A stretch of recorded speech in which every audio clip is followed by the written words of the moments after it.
Thomas Wilson sat on the weathered porch of Colton Ranch, his 70-year-old frame still straight, despite the decades of hard work etched into every line of his face. The vast Wyoming landscape stretched before him, painted gold by the setting sun. The ranch had changed dramatically since he first arrived.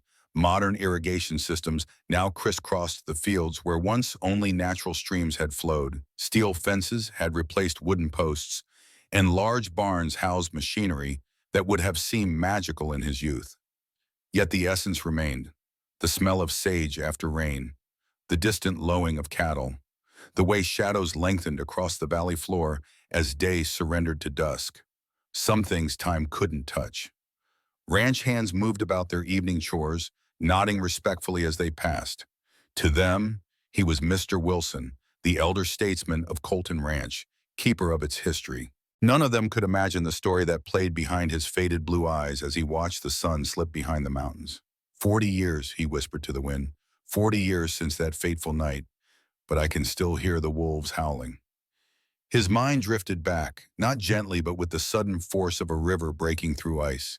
Memories didn't come to him like friendly visitors. They ambushed him, especially at this hour when the light changed and the world held its breath between day and night. Back to 1885. Back to when everything changed. The night Rebecca Adams faced death alone. Rebecca stood with her back pressed against the cabin door, her Winchester rifle trembling in frost-cracked hands. The wolves were close enough that she could hear their ragged breath between howls, could almost smell the wild hunger driving them through the bitter February night. 3 winters alone in this unforgiving wilderness had taught her to read the forest warnings. The sudden silence of birds, the way deer tracks vanished near the creek, the stillness that preceded violence. Tonight, every instinct screamed danger. Rebecca's fingers moved automatically over the Winchester Model 1873, checking what she already knew. The lever-action rifle, 44-40 caliber, was worth about $20 new, more than a month's teacher salary back when teaching had been her life. 15 rounds when fully loaded, but she had only 5 cartridges left. Enough to hold off the wolves, perhaps. Not enough if they were truly desperate with hunger. She'd learned to shoot from her husband James during the first year of their marriage. Steady your breathing before you pull the trigger, he'd instructed, his hands gentle on her shoulders. The rifle is an extension of yourself. Respect it, maintain it, and it will never fail you. Unlike James himself, who despite his strength and youth had failed against the typhoid that took him along with so many others. The cabin Rebecca called home was small but sturdy, built by her own hands after she fled Rawlins. 16 by 20 feet, constructed of pine logs chinked with mud and moss for insulation. The roof was double-layered against heavy snow, the windows small to conserve heat and prevent easy entry by predators. A single room with a stone fireplace, shelves lined with preserves in a narrow bed that felt too large for just one person. A life pared down to essentials. A life without the ghost that haunted every corner of the town she once called home. Each day followed the same careful routine. Up before dawn to check traps, gather firewood while the light was good, hunt when necessary, though Rebecca took no pleasure in killing, preserve what she could for the harsh months when the world turned white and unforgiving. Mend, clean, survive. She'd calculated her winter supplies with meticulous precision. 50 pounds of flour, 20 pounds of dried beans, salt pork. Coffee beans, precious as gold and rationed carefully for the darkest days when her spirit needed lifting. Enough lamp oil to last if used sparingly. Enough firewood if she ventured out on the milder days to gather more. Enough for 1, not for 3. The wolves circled closer. Rebecca checked her rifle again, confirming what she already knew. 5 rounds. Maybe enough, maybe not. The Winchester Model 1873 had been her husband's. She maintained it meticulously, cleaning each part with the same attention she once gave to spelling primers and arithmetic books when she taught at the schoolhouse, before the fever took at everything. To keep loneliness at bay, Rebecca read her small collection of books repeatedly until she knew passages by heart. She wrote in her journal, documenting the subtle changes in the forest, the behavior of animals, the quality of light across seasons. What she didn't write about was the past. The past was a luxury she couldn't afford, like sugar or new clothes or the sound of another human voice. A child's cry split the darkness. Rebecca's head snapped toward the sound. Impossible. No child should be out in this weather, with temperature falling fast and wolves hunting. Yet the cry came again, unmistakable through the howling wind. Through the frost-rimmed window, Rebecca saw movement, a small figure stumbling through snow that reached her knees. Behind her, a man's silhouette moved with the deliberate calm of someone who had faced worse than wolves. Rebecca's mind calculated rapidly. Opening the door meant risking everything, her safety, her supplies, the careful isolation she'd built around herself like the walls of her cabin. Staying safe in Guide meant certain death for the strangers. Get inside.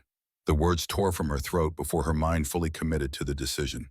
She unbarred the door and fired twice over their heads, not to kill but to scatter the pack.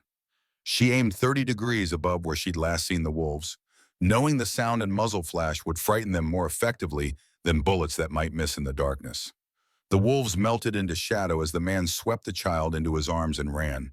He crashed onto her porch just as Rebecca pulled the door open, then slammed it shut behind them. Up close, the man was younger than his weathered face suggested. 35 perhaps, broad-shouldered and tall, with eyes the color of January sky, carrying their own kind of cold. The child, a girl no older than 7, shook violently, her golden hair crusted with ice. But she didn't cry. Her eyes held a resilience that struck Rebecca immediately. Rebecca assessed them with the sharp attention of someone whose survival depended on reading people correctly. The man's stance spoke of military training or experience with violence, balanced even in exhaustion, hands never far from his sides where a weapon might be drawn quickly. His breathing, though heavy from exertion, steadied quickly, the mark of someone with discipline. No panic in his eyes, only calculation and awareness of surroundings. Dangerous in the way a caged wolf was dangerous, contained for now but unpredictable. "Lost our horses in the storm," the man said, his voice like rough gravel, smoothed by something unexpected. Education, perhaps. Refinement. Got turned around in the whiteout. Rebecca noted their clothing, too fine for traveling through wilderness on foot. The man wore a coat of quality wool, worn at the elbows but expertly tailored. The girl's dress had once boasted lace at the collar, though now it was frayed. Leather boots with custom stitching, despite the mud and wear. These weren't drifters or desperados, which made them more dangerous, not less. People with something to lose fought harder. One night, Rebecca said, stepping back to assess them properly, her rifle remained within reach. When the storm breaks, you move on. The man's eyes held hers steady, unflinching. One night, you have my word. He didn't offer his name.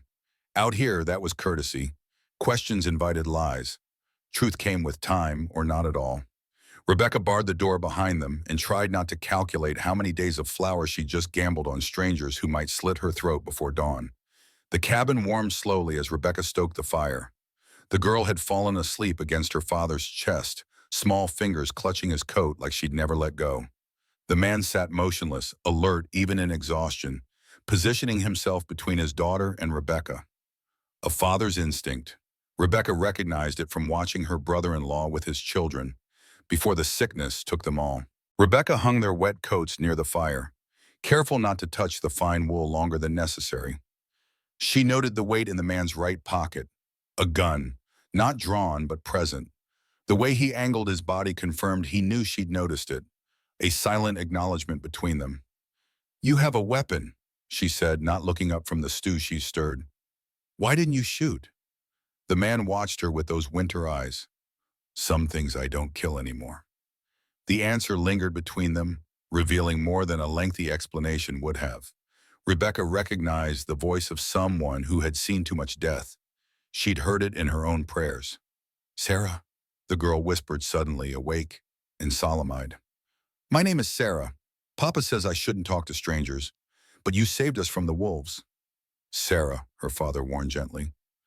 Rebecca ladled stew into wooden bowls, thin broth with more potato than meat, but hot. She watched the man eat slowly, methodically, breaking his bread into small pieces for his daughter first.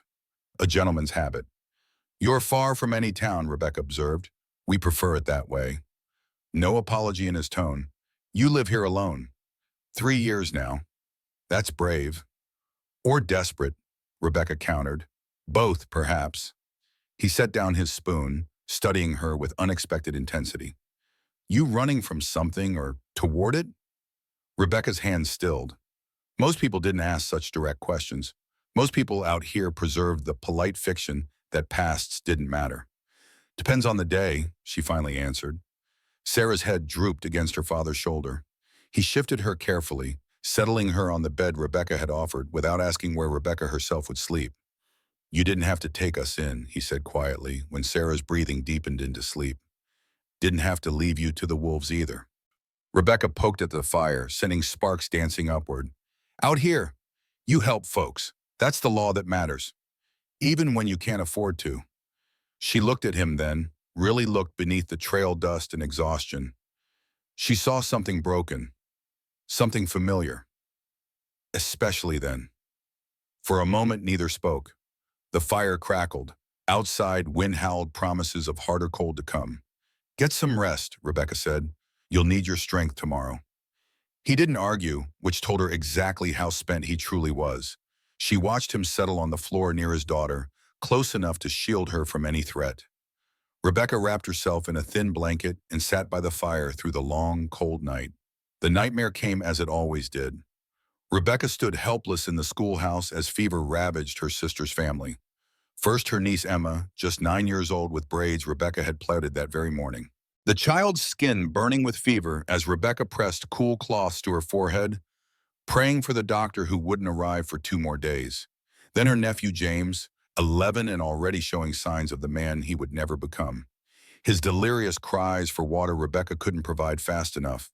Then her brother-in-law William, strong until the end, begging Rebecca to ease the children's suffering when he could no longer rise from his bed.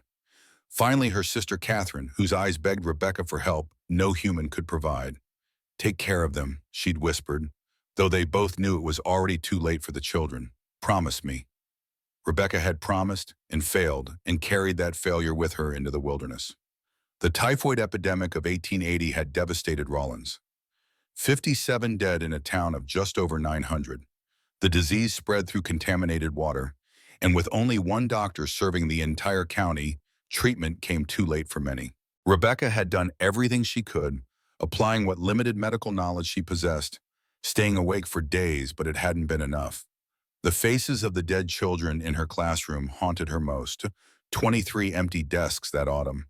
She couldn't walk past the schoolhouse without hearing their voices, couldn't attend church without seeing the small coffins lined up for mass burial. So she'd left, carrying only what would fit in a wagon, driving until the road ended and then building something new, something empty, something safe. Rebecca woke with a cry that echoed in the cabin's stillness. For a moment, disoriented, she forgot about her visitors. Then she saw Sarah standing beside her, small hand extended in comfort. I have bad dreams too, the child whispered. About my mama. Rebecca swallowed hard, aware of the man watching silently from his place on the floor, feigning sleep but alert to every movement. When did you lose her? Rebecca asked softly. 2 years ago. Papa doesn't talk about her anymore.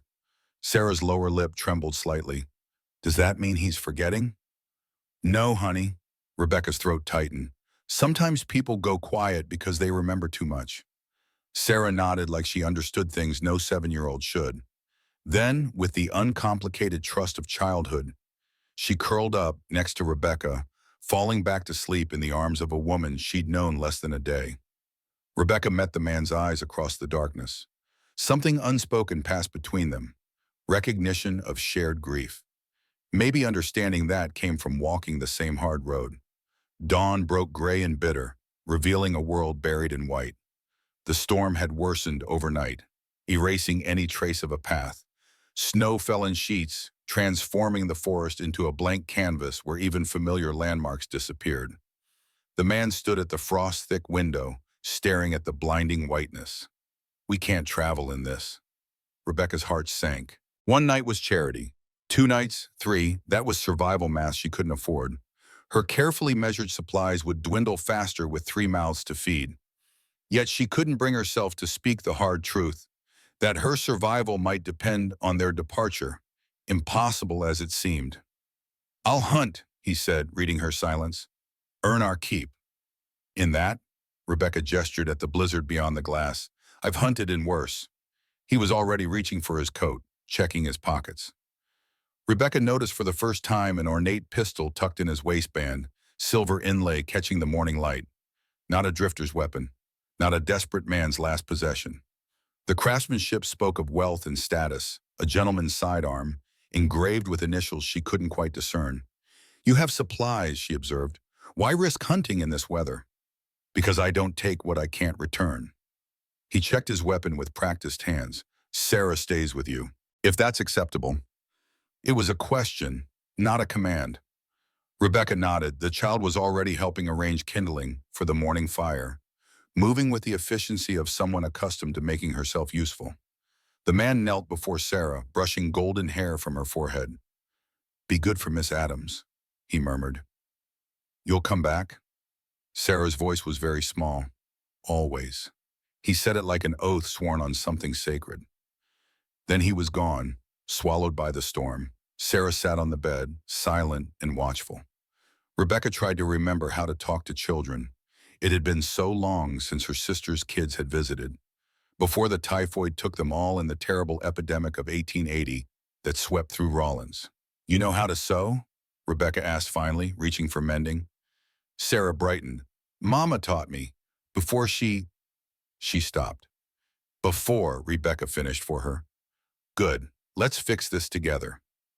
They worked in comfortable quiet, needles flashing in firelight. Sarah's stitches were careful, precise. Her mother had taught her well. Throughout the day, Rebecca showed Sarah other skills. How to identify which pine cones would burn longest, how to test the strength of thread, how to judge when bread dough had risen properly. The child absorbed everything eagerly, asking thoughtful questions that revealed an intelligent mind. Papa's sad a lot, Sarah said suddenly as they kneaded dough together. Since Mama went to heaven. Rebecca's hand stilled. How did she die, Sarah? She got sick after I was born, not right away, but later. Sarah's small fingers traced the pattern on Rebecca's quilt. Then one day she couldn't breathe anymore. Rebecca recognized the description. Childbed fever, likely. So many women lost that way, sometimes months after delivery when everyone thought danger had passed. Your papa loves you very much, Rebecca said, watching Sarah's face carefully. I know. Sarah's eyes, so serious for one so young, met Rebecca's. But sometimes I think he's scared of me too. Scared? Why would you think that? Because I look like her. Mama, I heard him tell Mr. Mason once that sometimes it hurts to look at me. Rebecca's heart ached. The burden this child carried already. To believe her very existence caused pain to someone she loved. That's not fear, Sarah. That's love so big it sometimes feels like pain. As morning stretched into afternoon with no sign of the man's return, Rebecca began to worry. The storm had intensified again, visibility reduced to nothing beyond the porch. No one should be out in such conditions. The temperature had dropped to well below zero, perhaps -30 with the wind. Even experienced hunters could become disoriented in whiteouts, where sky and ground blended into an indistinguishable white void. She was about to voice her concern when Sarah gasped, pointing to the window. A dark shape materialized from the whiteout, moving slowly toward the cabin. Rebecca grabbed her rifle, but Sarah was already rushing to the door. It's Papa! The man staggered in, frost coating his beard and eyebrows, 2 rabbits slung over his shoulder. His hands shook so violently he could barely close the door behind him. Rebecca immediately pushed him toward the fire while Sarah clung to him, trying to warm him with her small body. Foolish, Rebecca muttered, already heating stones to wrap in blankets. The man's lips had a bluish tinge that alarmed her. You could have frozen to death, proving you're useful. Can't take without giving. His words came through chattering teeth. Not from someone who's already given everything they can spare. Something in Rebecca's chest cracked open at the look he gave here. She'd been alone so long, she'd forgotten what it meant when someone saw her clearly. Rebecca knew the signs of severe cold exposure. She worked quickly, removing his wet outer clothing, wrapping him in warmed blankets, preparing hot tea. When she helped him remove his shirt, she noticed a scar on his shoulder, a bullet wound, long healed but unmistakable. Below it, partially visible on his upper arm, the regimental insignia of the 4th Cavalry, tattooed during the final campaigns of the Civil War. Matthew would have been just 16 then, a boy soldier in the war's closing months. In his half-conscious state, as the warmth slowly returned to his body, he muttered a name. William. Not Sarah, not his wife. A name Rebecca hadn't heard him speak before. When his shaking finally subsided, he helped her skin and clean the rabbits, his movements gradually becoming more certain. His hands were those of a man unaccustomed to poverty, strong but unmarked by the constant labor that calloused most men's hands in these parts. Yet he worked with quiet competence, wasting nothing. That night they ate well. Sarah fell asleep quickly, worn out from worry and relief. Rebecca cleaned while the man sat near the fire, finally still. "You haven't asked my name," he said. "Figured you'd tell me if you wanted." "Matthew," he paused. "Matthew Colton." The name meant nothing to Rebecca, though she noted he offered it freely now, without reservation, as if he'd made some decision while facing death in the storm. "Should it?" she asked. "To most, yes." There was something hollow in his voice. "I have land, a lot of it, cattle, horses, a house big enough to echo." Rebecca continued her work, giving him space to continue or not. "Everything except what matters," Matthew added quietly, looking at his sleeping daughter. "A mother's love, a home that feels safe. She has you. That's not nothing. I'm half a father on my best days." His hands clenched in his lap. "She deserves better." "She deserves you whole," Rebecca said quietly. "That's different than perfect." Matthew's eyes found hers across the firelight. For a long moment, something unspoken moved between them. Recognition of shared grief. Maybe understanding that came from walking the same hard road. "Why are you out here alone?" he asked. "Lost everyone I loved to fever. Couldn't stay in town where everything reminded me." Rebecca's voice didn't shake. She'd had 3 years to practice. "Came here to rebuild or die trying." "Which one's winning?" She smiled, brittle as January ice. "Ask me tomorrow." The fire burned low. Neither moved to add wood. Sometimes darkness felt safer than the light that showed too much truth. "One more day," Matthew said. "Storm should break by then." Rebecca nodded, ignoring the strange ache in her chest. One more day, then she'd be alone again, just as she'd learned to prefer it. Morning brought silence. The storm had passed, leaving the world buried and sparkling under hard sun. Rebecca woke to find Matthew already outside, clearing snow from her porch with a shovel he must have found in the lean-to. Sarah helped, her small hands red with cold but laughing as she threw snowballs at the trees. "You don't have to do that," Rebecca called, pulling her shawl tighter against the biting air. "I know," Matthew didn't stop, "but your roof has a weak spot near the chimney. Snow that heavy will cave it in by spring thaw." Rebecca climbed up to look. He was right. She'd been meaning to fix it before winter, but lumber was expensive and her hands weren't as strong as they had once been. "I can patch it," Matthew said, "if you've got spare wood." "I don't." "Then I'll ride to town." His gaze swept the glittering landscape. "There's one about 15 miles south, isn't there? In this snow? On foot?" A smile touched the corner of his mouth, the first Rebecca had seen. "Found our horses this morning. They'd sheltered in a canyon not far east." The smile widened slightly. Stubborn animals, like their owner. The horses were magnificent, sleek, well-bred animals worth more than Rebecca's entire cabin. Matthew saddled the larger one with ease, moving with the confidence of a man who'd lived in leather his whole life. "I'll be back before dark," he said, checking the cinch. "You don't owe me." "I know what I owe." His voice was firm. "And it's more than a patched roof." Rebecca, her name in his mouth, felt like a promise. She watched him ride south until he vanished into white distance, then turned to find Sarah watching her with knowing eyes. "Papa likes you," the child said simply. "He's just being kind." "No." Sarah shook her head decisively. "He laughs different when you talk, like he used to with Mama." Rebecca's heart stuttered. "Sweet girl, that's not. Will you be my mama?" The question hit like a bullet. Rebecca crouched down, taking Sarah's cold hands in hers. "Honey, your papa and I just met.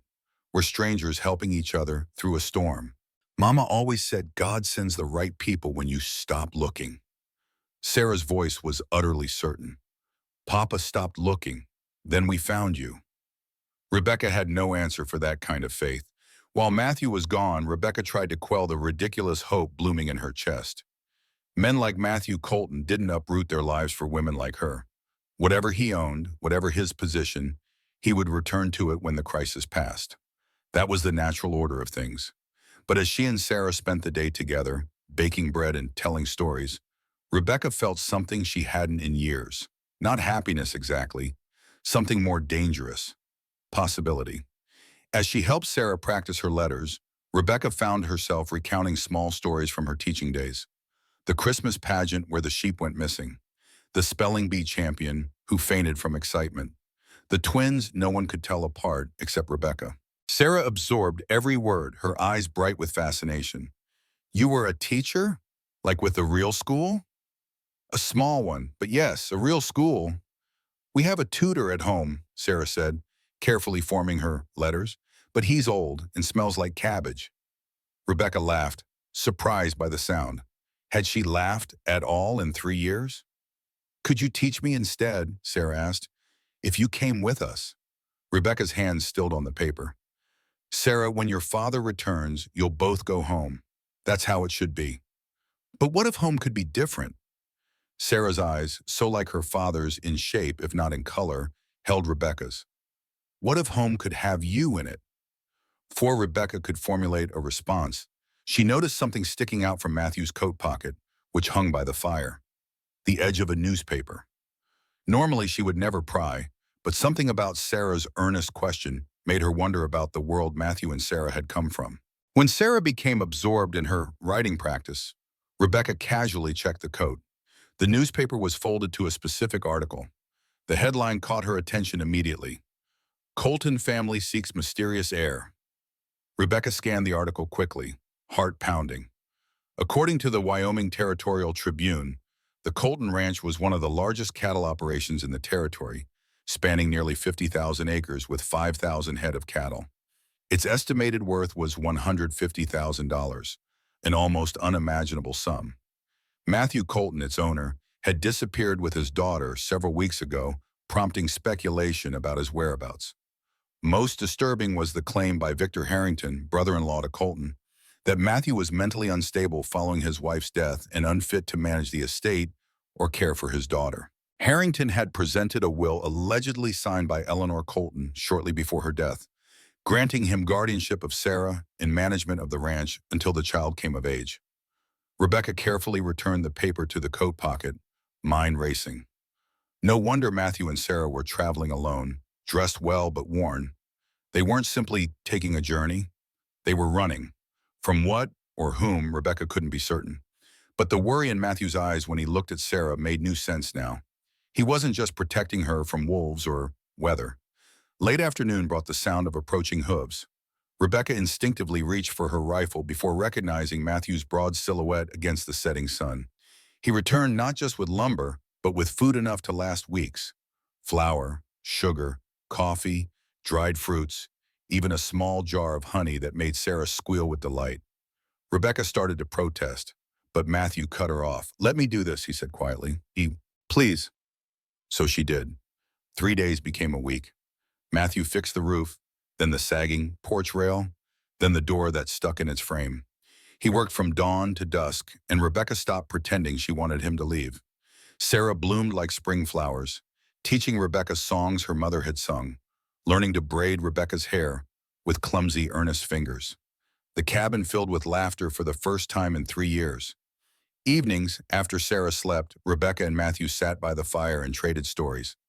He told her about his ranch, thousands of acres, a dozen hands, herds that stretched to the horizon. She told him about the family she'd lost, the sister she still dreamed about some nights. I should go back, Matthew said one night, staring into the flames. My foreman Mason is capable, but there are decisions only I can make. Then go. Rebecca kept her voice steady. Come with us. The words hung in the warm air. Rebecca's heart hammered against her ribs. Matthew, I'm not asking you to marry me? He leaned forward, earnest. Not yet, but come to the ranch. See if Sarah's right. If this is more than kindness born of necessity. I have nothing to offer you. Rebecca gestured at her threadbare dress, her calloused hands. I'm not the kind of woman who fits in a rancher's world. You're exactly the kind of woman who does. His voice was rough, strong, honest. Good. You barely know me. I know you gave everything you had to strangers in a storm. Matthew reached across the space between them, not quite touching. I know my daughter smiles again. I know I feel human for the first time since my wife died. He paused. I know I'm half in love with you, Rebecca, and I don't want to walk away to find out what whole feels like. Rebecca's breath caught. Every instinct screamed to protect herself, to say no, to stay safe in her lonely cabin where nothing could hurt her anymore. But Sarah's laughter echoed in her memory, and Matthew's hands building her a stronger home, and the warmth of being seen. Truly seen after 3 years of invisible grief. One condition, she said finally, anything. If it doesn't work, if I don't fit you in your life, let me leave with dignity, no charity, no pity. Matthew's smile was sunrise breaking through storm clouds. Deal. He held out his hand. Rebecca took it. His palm was warm and rough and felt like coming home. Neither of them noticed Sarah watching from the bedroom doorway, her small face luminous with triumph. Outside, the night was silent. No wolves howled, no wind threatened. Even the stars seemed to hold their breath, waiting to see what might grow from seeds planted in the deepest winter.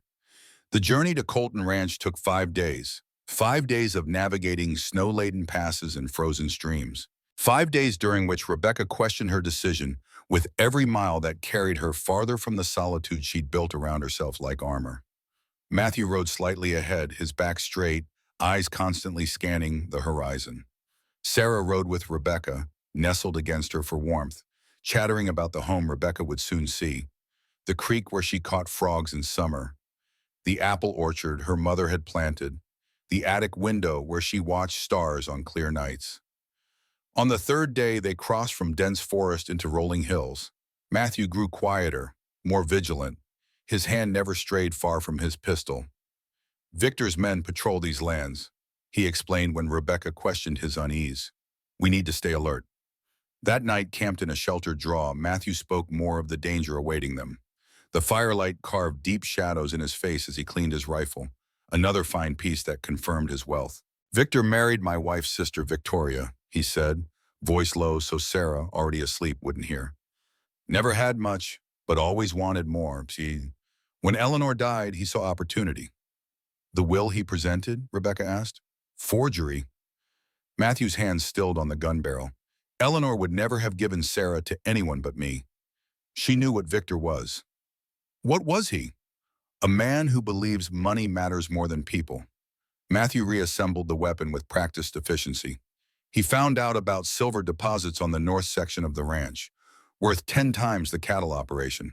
Started pressuring Eleanor to sell before she died. Rebecca considered this. Why not go to the authorities? Prove the will is false? Victor has the sheriff in his pocket. Judge, too. Matthew's eyes met hers, hard with certainty. I needed to get Sarah away until I could gather evidence against him. Mason, my foreman, is working on that while we've been gone. And now you're returning. I have to face him sometime. Matthew stared into the flames. But I won't risk Sarah. That's why... His voice faltered. Why what? Why I'm grateful you're with us. He looked away, almost embarrassed by the admission. Sarah trusts you. If things go wrong, she'll need someone. The implication hung in the air between them. If Matthew failed, if Victor won, Sarah would need protection. Rebecca felt the weight of this trust settling on her shoulders, heavy but not unwelcome. For the first time in years, her life contained purpose beyond mere survival. The fourth day brought them into Colton land proper. Rebecca saw the change in Matthew, a straightening of his already rigid posture, a proprietary sweep of his gaze across meadows and distant cattle herds, visible as dark smudges against the snow. This was his domain. For all his weeks away, his body recognized home. There, he said, late afternoon, pointing toward a distant rise, just beyond those hills. Before they could crest the slope, Matthew reined his horse sharply. His nostrils flared. Smoke. Not the gentle plume of chimneys, but thick, acrid columns that spoke of uncontrolled burning. Without a word, he spurred his horse forward. Rebecca followed, clutching Sarah tightly against her. They crested the hill, and the full vista of Colton Ranch spread before them. A sprawling main house of timber and stone, several outbuildings, corrals, and barns. And from one of the larger barns, flames leaped skyward. Men on horseback circled the property, while others formed a bucket line from the well to the fire. Even from this distance, Rebecca could sense the chaos. "Stay here," Matthew ordered. But Sarah cried out, "Papa, no! What if Uncle Victor sees you?" Matthew hesitated, torn between protecting his daughter and defending his home. The decision was made for him when a rider broke away from the group and galloped toward them. Matthew's hand went to his pistol, then relaxed. "Mason," he breathed. The approaching rider was an older man, perhaps 60, with a weathered face and silver hair beneath a battered hat. His expression shifted from wariness to shock to relief as he recognized Matthew. "Thank God," he said as he reined to a stop. "We thought you might never return." "What happened?" Matthew gestured toward the burning barn. "Victor," Mason spat the name, "claims it was an accident, but that barn held all the documentation for the northern property line, the section with the silver deposits."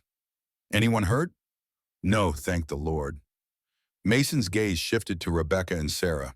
His eyes widened slightly at the sight of the woman, but he recovered quickly. "The men are still loyal. Those Victor hasn't paid off. We've held as much ground as we could." "And the house?" "Yours still, though Victor's been staying there. Claims it's to protect Sarah's interest." Mason's mouth twisted. He brought his sister Victoria to play Lady of the Manor. Matthew's jaw tightened. "Let's go." Different approach. Through the east pasture. Mason nodded, then led them on a wide arc around the property, avoiding the main drive. As they rode, he filled Matthew in on the weeks of his absence. Victor claiming Matthew had abandoned the property, possibly dead or insane with grief. The court proceedings initiated to validate the supposed will. The gradual takeover of operations. "He's been selling off cattle," Mason said bitterly, "below market, converting to quick cash." They approached the house from behind, using a stand of pines for cover. The grand structure Rebecca had glimpsed from the hillside revealed itself fully. A two-story home with wide porches and numerous windows, now glowing with lamplight as evening approached. In another life, she might have found it beautiful. Now it seemed a fortress they needed to infiltrate. Mason led them to a small cabin set apart from the main house and outbuildings. "My quarters," he explained. Victor hasn't bothered with it, too humble for his taste." Inside, the single room reminded Rebecca of her own cabin, though furnished with more comfort. Mason quickly built up the fire while Matthew helped Sarah and Rebecca settle. "They'll know we're here soon enough," Mason said.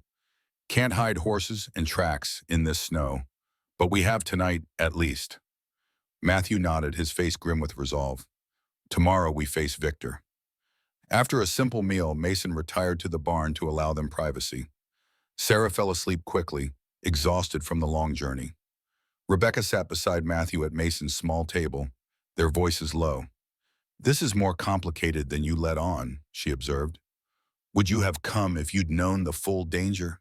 His question held no accusation, merely curiosity. Rebecca considered. "Yes," she finally said, surprising herself with the certainty. "I would have." Something eased in Matthew's face. He reached across the table, his fingers brushing hers. "We should rest. Tomorrow will demand everything from us." Rebecca couldn't sleep. The bed Mason had surrendered was comfortable enough, with Sarah curled against her side, but her mind raced with all she'd seen and learned. The ranch was magnificent, far larger and more prosperous than she'd imagined. Matthew was not merely wealthy, but powerful, a man of consequence whose absence had created waves throughout the territory. And she was a school teacher turned hermit with calloused hands in a threadbare dress. What place could she possibly have here? Dawn had barely broken when a commotion outside startled them awake. Horses approaching, men's voices. Matthew was on his feet instantly, gun in hand. Mason burst through the door. "Victor," he said grimly, "and his men. Someone spotted the smoke from my chimney last night. Knew the cabin's been empty." Through the window, Rebecca saw a group of riders approaching. 5 men, led by one whose bearing spoke of wealth and arrogance even at a distance. Victor Harrington. Matthew's face hardened. "Mason, Take Sarah and Miss Adams through the root cellar passage. Get to the main house through the kitchen entrance. No, Sarah clung to Matthew. Don't leave us, Papa. Matthew knelt, his hands gentle on his daughter's shoulders. I have to face him, Sarah. But I'll come to you soon. Trust Mason. Trust Miss Rebecca. Sarah's face crumpled, but she nodded bravely. Mason moved quickly to a trap door hidden beneath a rug, revealing a rough-hewn ladder descending into darkness. The original owner built escape routes, he explained to Rebecca, during the Indian troubles. This connects to the main house through underground passages. Matthew gripped Rebecca's arm as she prepared to follow. If I don't come for you by nightfall, take Sarah and ride north. Mason knows where I've kept funds hidden, enough to start over somewhere Victor can't reach you. Before Rebecca could respond, he pressed his lips to hers, brief, fierce, a promise and a farewell in one gesture. Then he turned away, squaring his shoulders to meet the approaching threat. The passage was damp and low, forcing Rebecca and Mason to crouch as they made their way forward. Sarah remained silent, her small hand gripping Rebecca's with surprising strength. After what seemed an eternity of darkness, they reached another ladder. Mason ascended first, then helped them up into what appeared to be a large pantry adjoining a spacious kitchen. Servants should be preparing breakfast, Mason whispered. Follow my lead. The kitchen was indeed active, with two women working at a large stove. They turned in surprise, then recognition dawned as they saw Mason. Mr. Thompson, the older woman hurried forward. We heard Mr. Colton had returned. He has, Mrs. Guthrie, and he'll need your help. This is Miss Adams, and you know Miss Sarah. They need to stay hidden until Mr. Colton comes for them. Mrs. Guthrie, evidently the cook, nodded firmly. Miss Victoria is still abed, thank the Lord. Mr. Victor went out with his men just now. Something about visitors at your cabin. Can you keep them safe in the East Wing? The old nursery, perhaps? Consider it done. Mrs. Guthrie turned kind eyes to Sarah. My, how you've grown, child. Come along now. Let's get you settled before anyone's the wiser. They followed the cook through servants' corridors, avoiding the main halls. Rebecca glimpsed opulent rooms through partially open doors, parlors with velvet furnishings, a library lined with leather-bound books, a dining room with a table that could seat 20. The wealth on display made her increasingly conscious of her worn clothing and travel-weary appearance. The nursery was a large, cheerful room on the second floor, decorated with painted landscapes and furnished with a child's bed, toys, and books. A connecting door led to what had clearly been the governess's quarters, a modest bedroom with its own small sitting area. This was my room, Sarah explained, touching the small bed wistfully, and through there was where my nanny stayed before she left after Mama died. Mrs. Guthrie brought them breakfast on a tray, then fresh water and towels. Rest now, she advised. I'll bring news when I have it. Hours passed with excruciating slowness.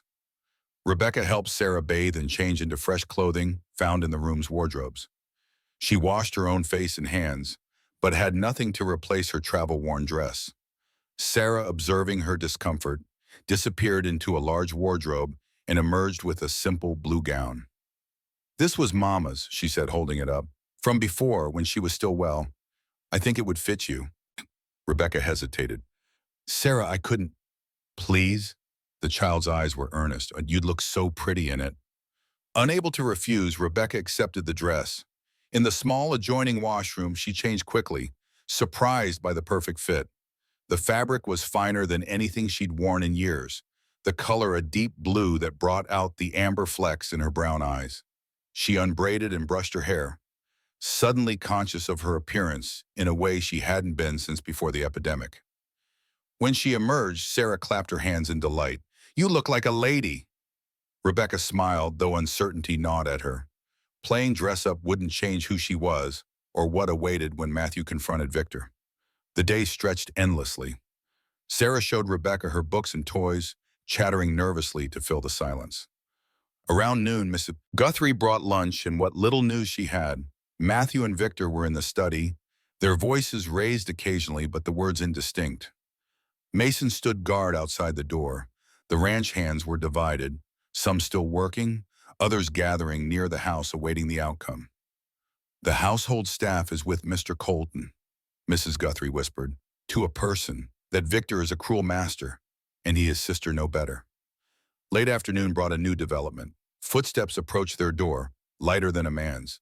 A soft knock, then the door opened to reveal a woman perhaps a few years younger than Rebecca, elegantly dressed in mourning black despite the 2 years since Eleanor's death. Victoria Harrington. Her beauty was striking, golden hair like Sarah's, arranged in an elaborate coiffure, eyes the same blue as her niece's but colder, calculating. She surveyed Rebecca with undisguised disdain. "So you're the wilderness woman my brother-in-law dragged home." Her voice was cultured, each word precise. How rustic. Rebecca straightened, acutely aware of Sarah watching wide-eyed from the window seat. "Miss Harrington, I presume." "Mrs. Harrington," the woman corrected with a sharp smile. "Though I was widowed young, like my poor sister." She turned her attention to Sarah, her expression softening artificially. "Sarah, darling, your uncle has been so worried about you."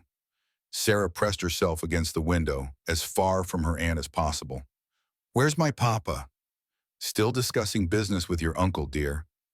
Victoria moved further into the room, her skirts rustling expensively. "Men's talk, nothing for little girls to worry about." She returned her attention to Rebecca, eyes narrowing. "I wonder what Matthew promised you to accompany him here. A share of the ranch, perhaps? Marriage to secure your position?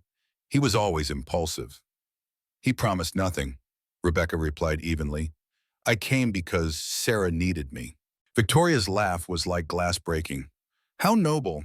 A regular frontier Florence Nightingale." She fingered the sleeve of Rebecca's borrowed dress. "Though I see you've wasted no time claiming my sister's possessions." Before Rebecca could respond, the door burst open again. A man strode in, handsome in a polished way, his clothing expensive, his manner imperious. Victor Harrington. Behind him came Matthew, his face taut with controlled fury, and Mason looking grim. "Ah, here she is," Victor announced, his smile not reaching his eyes. "The mysterious companion." He bowed slightly to Rebecca. "Victor Harrington, ma'am. Matthew has told me almost nothing about you, which makes you all the more intriguing." "Where are your manners, Victor?" Victoria chided with false sweetness. "This is Miss Adams, Sarah's new— what shall we call you, dear? Governess? Companion? Stepmother-in-waiting?" Rebecca ignored the barb, focusing instead on Matthew. His face was bruised along one cheekbone, evidence the discussion had turned physical at some point. Their eyes met briefly, his conveying a silent warning. The situation was volatile. "Sarah, come here," Victor commanded, his tone suddenly stern. The child shrank further into the window seat, shaking her head. "Sarah." This from Matthew, gentle but firm. "It's all right." Reluctantly, Sarah crossed the room to stand beside her father, her small hand slipping into his. Matthew's fingers tightened around hers. "As touching as this reunion is," Victor said, "we have business to conclude. The fact remains, Matthew, that you abandoned your responsibilities, fled with the child, left the ranch to deteriorate, all while in a state of mental distress that renders you unfit as guardian." "That's a lie." Matthew's voice was controlled, dangerous. "As is the will you presented. Eleanor never signed that document. The court will decide that." Victor's smile was cold. "In the meantime, I remain executor of the estate and Sarah's legal guardian. You and your friend are welcome to stay as guests, under supervision, of course." The threat was clear. Matthew's jaw tightened, but he made no move toward Victor. Rebecca realized he was outnumbered. Victor's men undoubtedly stationed throughout the house and grounds. "1 week," Matthew said finally. "Give me 1 week to produce evidence that will invalidate your claim. If I can't, I'll depart peacefully." Victor considered, then nodded magnanimously. 1 week, though it will change nothing." He turned to Victoria. "Sister, perhaps you could show Miss Adams to the guest quarters. The East Wing, I think, far from impressionable young minds." Victoria's smile was venomous. "Of course. This way, Miss Adams." Rebecca looked to Matthew, who gave an almost imperceptible nod. This wasn't a battle to fight now. "I'll see you at dinner," he said quietly. As Victoria led her from the room, Rebecca heard Sarah's tearful protest. "But I want Miss Rebecca to stay with me." The guest room was elegant, but cold, clearly unused for some time. Victoria made a show of inspecting the dust on surfaces. Not what you're accustomed to, I'm sure, she said with false concern, but perhaps a step up from a trapper's cabin. Rebecca said nothing, allowing the woman's spite to flow past her. Victoria moved to the door, then paused. A word of advice, Miss Adams. Matthew Colton is a broken man. Has been since Eleanor died. Whatever romantic notions brought you here, abandon them. When Victor takes control, and he will, Matthew will have nothing, not the ranch, not his daughter, not a penny to his name. Ask yourself if your affection would survive such a reversal of fortune. When she was finally alone, Rebecca sat heavily on the bed, her mind racing. The confrontation had confirmed what she'd suspected. Victor was determined to seize control of the ranch and Sarah's inheritance by any means necessary. Matthew was fighting not just for property, but for his daughter and his legacy. And Rebecca? She was a complication. A weakness Victor might exploit. She recalled Matthew's words at Mason's cabin. If I don't come for you by nightfall, take Sarah and ride north. He'd already considered the possibility of failure, had planned for Sarah's escape if necessary. A soft knock interrupted her thoughts. The door opened to reveal Mrs. Guthrie carrying a tray. Thought you might prefer to eat here tonight, miss, the cook said, glancing nervously down the hall. The dining room will be tense. Rebecca accepted gratefully. Thank you. Is there news? Mrs. Guthrie set down the tray and lowered her voice. Mr. Mason asked me to tell you Mr. Colton is searching for something hidden by the late Mrs. Colton that would prove the will is false. Do you know what it is? No, miss, but I do know Mrs. Colton was clever, sharp as a tack. If she suspected her brother-in-law's intentions, she would have taken precautions. The cook twisted her apron nervously. The mistress spent much time in the library before she passed, reading her Bible mostly, said it gave her comfort.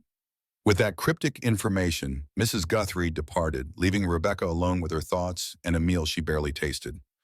Sleep proved elusive. The house creaked and settled around her, the sounds unfamiliar and vaguely threatening. Shortly after midnight, a soft tap at her door brought her instantly alert.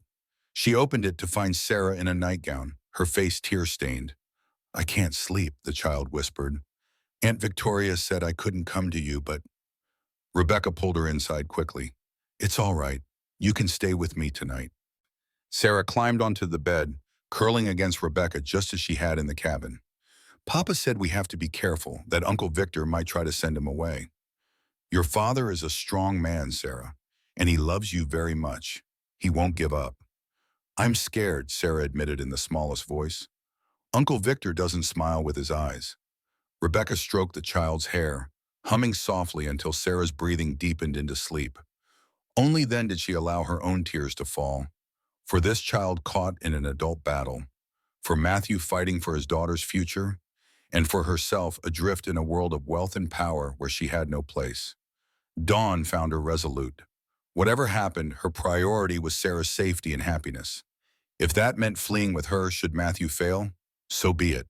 If it meant stepping aside should Matthew succeed but no longer need her, she would bear that too. She had survived loss before. Sarah woke cheerful, the resilience of childhood reasserting itself. Can we explore the house? Papa said we shouldn't wander alone, but if we're together, it's all right. Rebecca hesitated, then agreed. Perhaps exploring might yield insights, or the mysterious evidence Matthew sought. The house was magnificent in daylight. High ceilings, polished wood floors, artwork, and furnishings that spoke of cultured taste rather than mere ostentation. Sarah led her proudly from room to room, pointing out favorite spots. The conservatory where her mother had tended exotic plants. The music room with its grand piano. The formal dining room used for important guests. And this was Mama's favorite, Sarah said, pushing open double doors to reveal a library that took Rebecca's breath away. Floor-to-ceiling shelves lined 3 walls, filled with leather-bound volumes. A massive desk occupied one corner, while comfortable reading chairs surrounded a fireplace on the opposite wall. Morning light streamed through tall windows, illuminating dust motes dancing in the air. Rebecca moved into the room, drawn irresistibly to the books. Her fingers traced their spines reverently. Classics, philosophy, history, science. A collection that would have been the envy of any school or small college. Mama read to me here every night, Sarah said, climbing into one of the chairs, even when she was very sick at the end. Rebecca's attention caught on a large Bible displayed on a reading stand near the window. Mrs. Guthrie's words echoed in her memory. Reading her Bible, mostly, said it gave her comfort. She approached it carefully. The Bible was beautiful, leather-bound, with gilt-edged pages and a ribbon marker. Opening it, she found the family record pages with births, deaths, and marriages carefully inscribed in elegant handwriting. Eleanor Atwood Colton, born 1858, married to Matthew James Colton, 1876. Died 1883. Sarah Eleanor Colton, born 1878. As Rebecca turned pages, she noticed tiny marks in the margins. Not defacement, but a system. Small dots beside certain verses, nearly invisible unless one was looking closely. Some appeared to be in patterns, 3 dots forming a triangle, 2 forming a line, single dots at various intervals. Sarah, did your mother write in her Bible? The child came to look. No, Mama said books were sacred, especially the Bible, but she did like to mark verses that helped her. Sarah pointed to the tiny dots. She called these her guideposts to wisdom. Before Rebecca could examine further, footsteps approached. She closed the Bible quickly as Matthew appeared in the doorway. He looked tired but determined. There you are, he said, his voice warming at the sight of them together. I've been looking for you. We're exploring, Sarah announced, showing Miss Rebecca Mama's favorite rooms. Matthew's gaze moved to the Bible, then back to Rebecca. Something unspoken passed between them. A question, a possibility. Sarah, why don't you run find Mrs. Guthrie and see about some cookies? Matthew suggested. Miss Rebecca and I need to talk. When Sarah had gone, Matthew crossed to Rebecca, taking her hands in his. Are you all right? Victoria can be cutting. I'm fine. Rebecca squeezed his hands reassuringly. But Matthew, I think I may have found something. The Bible. There are markings in it. A system of dots beside certain verses. Matthew's eyes widened. He moved to the Bible, opening it carefully. Eleanor was methodical. If she left a message, it would be encoded somehow. Together they examined the marked verses, noting them down on paper from the desk. No clear message emerged from the words themselves, but when Matthew arranged the verse references in sequence, a pattern formed. Coordinates, he breathed, longitude and latitude. And this, he pointed to a final series. A date. Last year, just before she died. He looked up, hope lighting his face. She hid something, Rebecca. Something dated after the will Victor produced. Something that would prove his document is a forgery. Where do the coordinates point to? Matthew calculated quickly. The north pasture, near the creek where we used to picnic. His face softened with memory. It was Eleanor's favorite spot on the ranch. They worked quickly, Rebecca copying the numbers onto a small piece of paper while Matthew concealed their investigation. Before they could discuss further, voices approached. Victor and Victoria engaged in heated conversation. Don't care how you do it, just keep him away from the records, Victor was saying, and watch the woman. She's cleverer than she appears. Matthew pulled Rebecca behind a bookcase just as the siblings entered the library.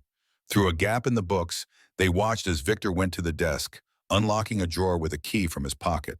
He's found nothing so far, Victoria assured her brother. And even if he does, who would believe him over us? The grieving widower, prone to irrational behavior? Against the devoted family who only want what's best for poor orphan Sarah? Orphaned, Victor laughed coldly. The child has a father, for now. The implication chilled Rebecca to her core. Victor wasn't merely planning to take control of the ranch. He intended to eliminate Matthew entirely if necessary. Victor removed papers from the drawer, scanning them quickly. The Silver Assayer's report confirms it. The north section alone is worth $300,000. The cattle operation is just a cover now. And once we sell? Victoria asked. You'll have your share, sister dear, enough to return to San Francisco in style. Victor replaced the papers, locking the drawer. Just keep playing your part. 1 week, then Colton is finished. They departed, their voices fading down the hallway. Matthew emerged from hiding, his face grim. We need to find what Eleanor hid, he said quietly. Tonight, when it's dark. Rebecca nodded, the paper with coordinates secure in her pocket. Matthew, he threatened you. Victor has always valued money over lives. His jaw tightened. But now I have something he doesn't know about. What? Matthew's eyes met hers, determined and fierce. You.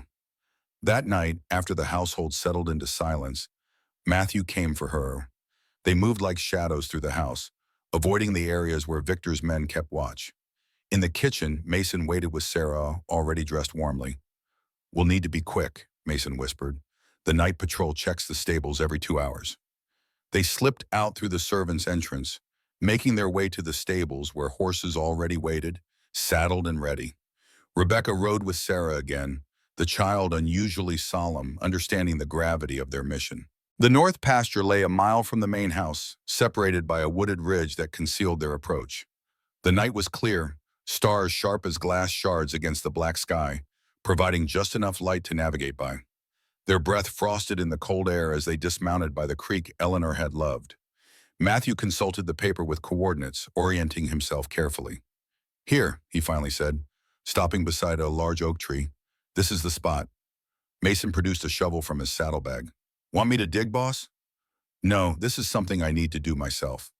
Matthew took the tool, beginning to clear snow before breaking the frozen ground beneath. Sarah clung to Rebecca's hand, watching her father work with solemn eyes. Mama loved this place, she whispered. She said the creek sang songs only she could hear. After 20 minutes of steady work, Matthew's shovel struck something solid. He dropped to his knees, brushing away dirt to reveal a small metal box, a cash box, the kind used to store important documents. With trembling hands, he lifted it from the earth. It was locked, but the key hung on a chain around the box itself, wrapped in oilcloth to protect it from the elements. Eleanor's foresight, protecting her final message. Matthew unlocked the box, opening it to reveal several folded papers in a sealed envelope with his name on it in Eleanor's handwriting. His throat worked as he recognized his wife's script. Rebecca placed a hand on his shoulder, steadying him. He opened the envelope first, reading silently, his expression shifting from grief to determination. It's from Eleanor, he said finally, voice thick. She suspected Victor would try to take control after her death. She prepared for it. The other papers were legal documents, a true will dated 3 months before Eleanor's death, properly witnessed and notarized. A letter from the family lawyer confirming the will's validity, and most damning, copies of correspondence between Victor and mining interests, dating from before Eleanor's illness, showing his attempts to gain control of the north pasture without Matthew's knowledge. She knew, Matthew said wonderingly. She knew what he was planning and created a safeguard. Smart lady, the missus, Mason said, his weathered face splitting in a rare smile. Always was. Sarah touched the papers gently. Mama's still taking care of us, isn't she, Papa? Yes, sweetheart. Matthew gathered his daughter close. She always will be. They returned to the house as silently as they had left, concealing the box and its precious contents in Matthew's room. The night's success lent them courage, but Rebecca remained uneasy. They had the evidence, yes, but Victor still controlled the house and had men loyal to him throughout the property. The coming confrontation would be dangerous. As she prepared for bed, a soft knock announced Matthew. He entered quickly, his face alight with purpose despite the late hour. I've sent Mason to town, he said quietly, to fetch the territorial judge, a man who owes me a favor and, more importantly, despises Victor. He'll be here by tomorrow afternoon. And then? Justice. Matthew's eyes hardened. Victor has threatened my daughter's future and my life. He'll face the consequences of his actions. He moved closer, taking her hands in his. Rebecca, when this is over, when Victor is gone and the ranch is secure again, he hesitated, uncharacteristically uncertain. You don't owe me anything, Matthew, she said gently, sensing his struggle. It's not about owing, it's about wanting, needing. His fingers tightened around hers. These past weeks, you've become essential. To Sarah. To me. Rebecca's heart hammered against her ribs. I don't belong in this world, Matthew. This house, this wealth, this house was built by a man who started with nothing but determination. Matthew interrupted. My father arrived in Wyoming with $10 to his name. The wealth means nothing without family to share it with. He cupped her face gently, his eyes holding hers. I'm not asking for an answer tonight. Just promise you'll consider staying, not as a guest or an employee, as family."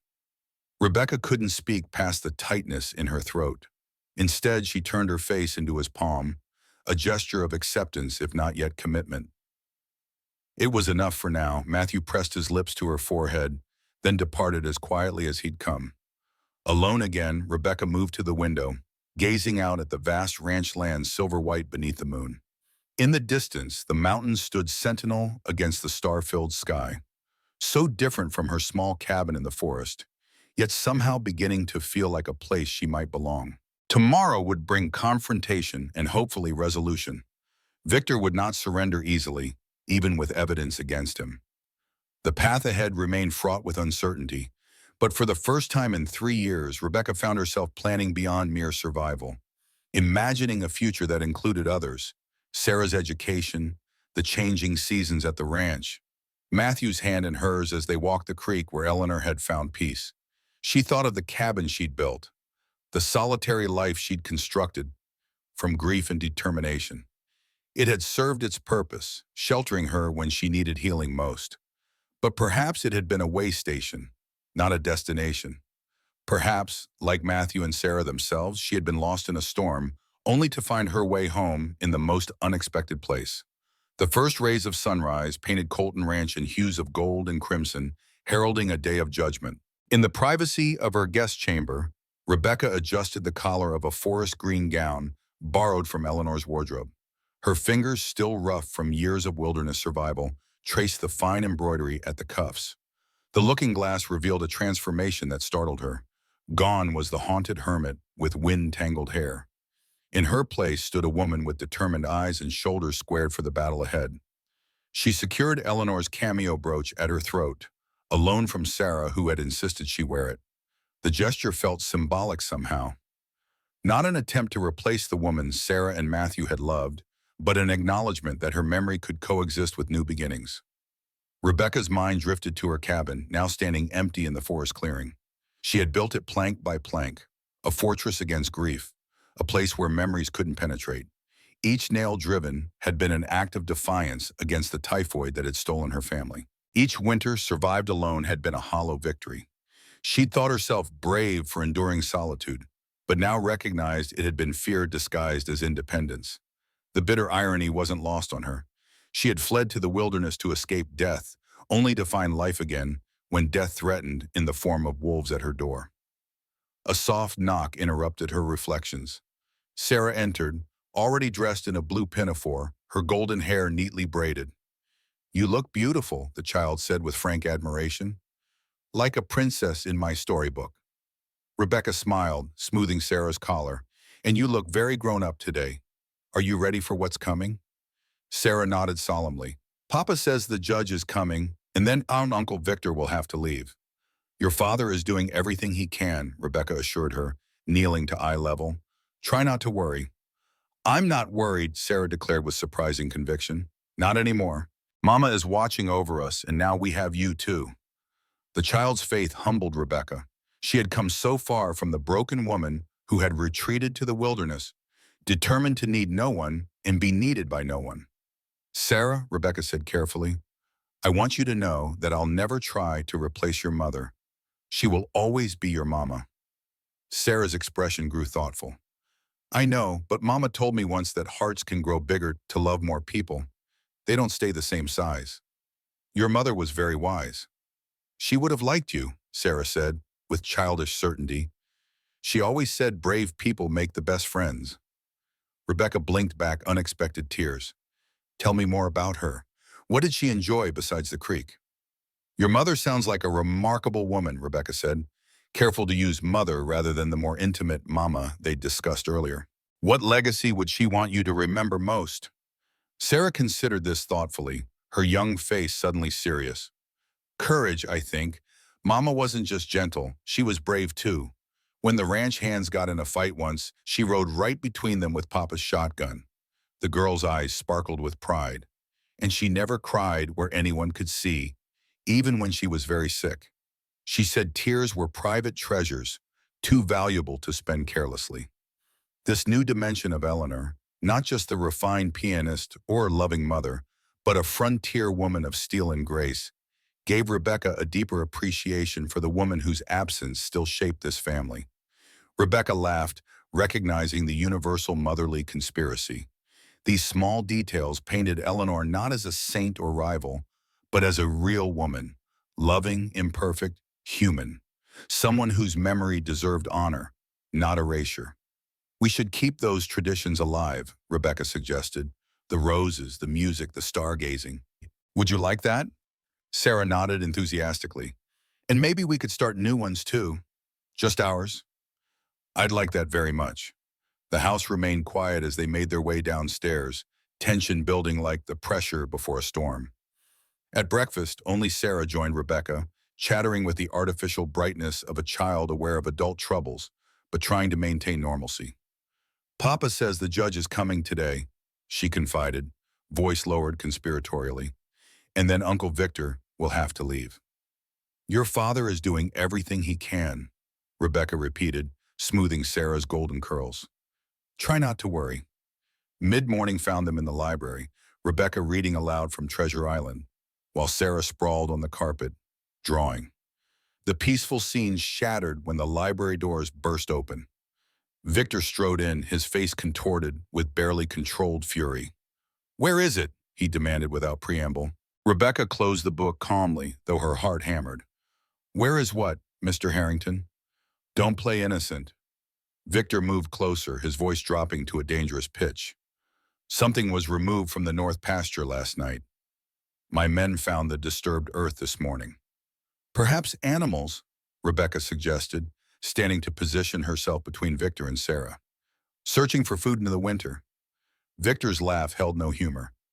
Animals that use shovels? That leave boot prints? His eyes narrowed. Matthew thinks he's clever, but he's outmatched. Always has been. Sarah scrambled to her feet, pressing against Rebecca's skirts. Leave Miss Rebecca alone. Victor's attention shifted to his niece, his expression softening into something almost predatory. Sarah, dear, adults are talking. Why don't you go find your Aunt Victoria? No, the child's chin lifted defiantly. I'm staying with Miss Rebecca. Something dangerous flashed in Victor's eyes. He took another step forward, but halted at the sound of Matthew's voice from the doorway. That's far enough, Victor. Matthew enters the library, his stance relaxed but alert. Rebecca recognized the coiled tension in his body, a man prepared for violence if necessary. Ah, the prodigal rancher returns, Victor sneered. Enjoying your last days in your father's house? You should be. By week's end, you'll have nothing. Actually, Matthew countered, his voice level, I believe it's you who'll be departing, empty-handed. The two men stared at each other, years of animosity crackling between them. Rebecca gently guided Sarah toward the door. Take her to Mason, Matthew said quietly, never taking his eyes from Victor. He's in the stables. Rebecca nodded, understanding the unspoken message. Keep Sarah safe. The confrontation was escalating beyond words. As she ushered Sarah from the room, Victor called after them. This isn't finished. Whatever you think you've found won't save you, Colton. Outside, the morning had warmed slightly, melting patches of snow on the south-facing slopes. Ranch hands moved about their duties, tension evident in their watchful glances toward the main house. Rebecca hurried Sarah toward the stables, where Mason awaited. The old foreman's face was grim. Judge Thompson's wagon was spotted on the north road, he reported. Should be here within the hour. But Victor's gathered his men. 8 of them, all armed. Matthew's inside with Victor, Rebecca said, keeping her voice steady for Sarah's benefit. The situation is volatile. Mason nodded. Best keep Miss Sarah out here with me. I've got men I trust watching the approaches. He knelt to the child's level. How about helping me brush down the new foal, Miss Sarah? Just arrived yesterday. Sarah brightened at the prospect, though she cast a worried glance back at the house. Will Papa be all right? Your Papa is the strongest, smartest man I know, Mason assured her. And now he's got Miss Rebecca to help him. Rebecca squeezed Sarah's shoulder. I'll go back and make sure everything's fine. You stay with Mr. Mason. As she turned to leave, Mason caught her arm. Miss Adams, take this. He pressed something into her hand, a small Derringer pistol, ornate but functional. It was Mrs. Colton's. for protection. Rebecca examined the weapon with practiced eye. A Remington double-barrel Derringer, .41 caliber, short range but deadly effective. The walnut grip was inlaid with a small silver plate bearing Eleanor's initials. I can't. Eleanor would want you to have it, Mason insisted. Especially now. It's loaded with 2 rounds, percussion caps fresh. Aim center mass if you have to use it. She hesitated, then nodded, concealing the pistol in her pocket. The wilderness had taught her that preparation often meant survival. This was no different. As she approached the house, a rider galloped up the main drive, a rough-looking man she didn't recognize. He dismounted hastily, tying his horse before entering through a side door. Rebecca slowed her pace, instinct warning her that something was wrong. She circled to the kitchen entrance instead. Mrs. Guthrie intercepted her, wringing her hands in distress. "Oh, miss, they've moved to the study, Mr. Colton and that devil Victor," shouting something fierce a moment ago, now gone quiet. The cook's eyes were wide with fear. And Miss Victoria's gathered her things. Packing she is, like she's planning to leave in a hurry. Rebecca processed this information quickly. Where's the study? West wing, end of the hall. Mrs. Guthrie clutched Rebecca's arm. Be careful, miss. Mr. Victor, he's not right in the head when he's angry. And that man who just arrived, I've seen him before. Bad business. They call him Blackjack. He's killed men for pay up in Montana territory. A hired gun. Victor was preparing for all contingencies. Rebecca's hand closed around the Derringer in her pocket. Mrs. Guthrie, if anything happens, get word to Mason. Tell him Blackjack is here. The cook nodded fearfully. God protect you, miss. Rebecca moved through the house with purposeful strides, forcing herself to appear calmer than she felt. As she approached the study, she heard voices. Not shouting, but tense. Doesn't matter what you found, Victor was saying. The territorial courts move slowly. Months, perhaps years. Meanwhile, the guardianship remains in effect. Not once Judge Thompson sees Eleanor's true will, Matthew countered. He has the authority to issue an immediate injunction. Thompson? Victor's laugh held genuine amusement. You're pinning your hopes on that old drunk? He won't make it past the Sweetwater without stopping for whiskey. He'll be here, Matthew said with quiet certainty. And when he is, you'll face more than loss of guardianship. Fraud, attempted theft, perhaps even conspiracy to commit murder. A charged silence followed this accusation. Rebecca held her breath, poised to intervene. Careful, Colton. Victor's voice dropped dangerously. Accusations require proof, which I have. Your letters to Jennings Mining Company, dated before Eleanor fell ill, offering land you didn't own. Ancient history, Victor dismissed. And this? Matthew's voice hardened as he withdrew another document. Dr. Harmon's sworn statement describing how you intercepted his messages when Eleanor took a turn for the worse, how you personally assured him she was improving, showing forged notes in my handwriting, how Victoria sat with Eleanor those final 3 days, administering medicine while keeping the doctor away. Medicine that Dr. Harmon now believes contained laudanum to ensure she'd never recover. You didn't just delay treatment, Victor. You actively ensured she would die. Victoria gasped, genuine shock widening her eyes. Victor, tell me you didn't. Don't act innocent, sister, Victor sneered. You knew. Perhaps not the details, but you knew she needed to die for our plan to work. Rebecca's blood ran cold, not just fraud, but contributing to Eleanor's death. The revelation cast Victor's greed in an even more sinister light. You can prove nothing, Victor snarled, but uncertainty had crept into his voice. The doctor kept records, dates, tamam, your signatures on documents preventing him from visiting, on all part of the package that Eleanor prepared. Another silence, heavier than the first, then the unmistakable sound of a gun being cocked. I've worked too long for this, Victor said, his voice eerily calm now. Years watching Eleanor and Matthew Colton living the life that should have been Victoria's and mine. The elder Colton chose wrong when he gave this ranch to you instead of Victoria's first husband. Rebecca eased the door open wider, careful to remain unseen. Inside, the men faced each other across a massive oak desk. Matthew stood tall, seemingly unconcerned by the revolver Victor leveled at his chest. A Colt single-action army, Rebecca noted automatically. 6 shots, deadly accurate to 50 yards, unlike her Derringer with its mere 10-foot effective range.